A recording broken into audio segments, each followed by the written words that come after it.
This is the It Factor Professional Wrestling, Bobby Roode. Keep watching The Roman Show. This is The Roman Show. All right, Bobby, well, thanks so very much. Tell me about the match you got coming up. It's a tag match for control of TNA. MVP made his debut earlier this year in TNA.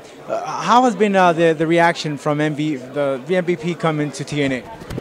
I think it's been it's been a short time since he's been here, but he's obviously carries a big name coming into the company and has a history in professional wrestling and has come in as a pretty big name as far as being a part of this company and coming in as as one of the owners or trying to take control of the company. But Dixie's been in control of the company for a long time, and it's been a battle, and it's going to culminate tomorrow night here in Miami. I'm looking forward to getting into the ring and supporting Team Dixie. I've got the Bromans, the World Tag Team Champions, on my side, as well as A-Double Austin Aries, one of the greatest professional wrestlers, in my opinion, in the world today. So I think we've got a great team, and it's always been a dream of mine not only to be a World Heavyweight Champion, which I've already done, with this company being the longest reigning World Heavyweight Champion in the history of the company, but also to be an owner. And tomorrow night, hopefully, that dream can come true. What is the reaction in the locker room when you get a veteran like an MVP? You had Sting, you had Hulk Hogan. How does the locker room take that into consideration when you have guys like that come into TNA? Well, MVP's been around for a long time, but so have I. A lot of other guys like Austin Aries, a lot of the homegrown talent here. This company's been around for 11 years, so we've got a lot of experience. But a guy like MVP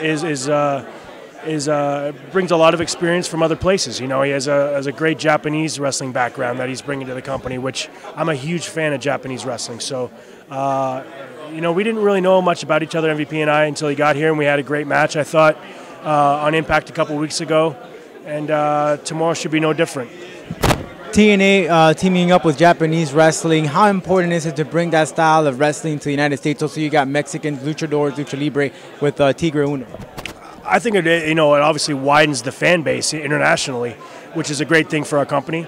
On a personal level, I'm a huge fan of Japanese wrestling, always have been. I try to keep up with what's going on over there all the time, and I just actually returned from a tour over there with Wrestle One.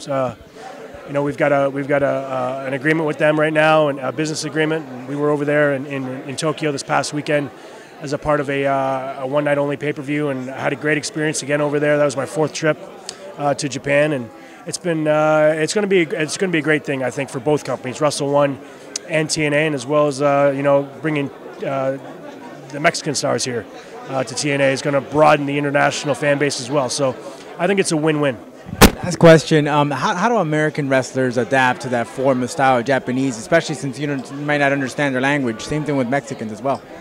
It's not so much the language, I think it's the style. I mean, they bring such a different style, internationally here in North America, I guess, so to speak. There's a certain style, there's a certain way that the fans portray the way a match will go, a way certain things happen throughout a match. In Japan, it's totally different. In Mexico, it's totally different. So I would love to see a Japanese style brought over here to North America. I think it would be something fresh, something new, something different, and I think that's something that the fans would really enjoy. This is The Roman Show.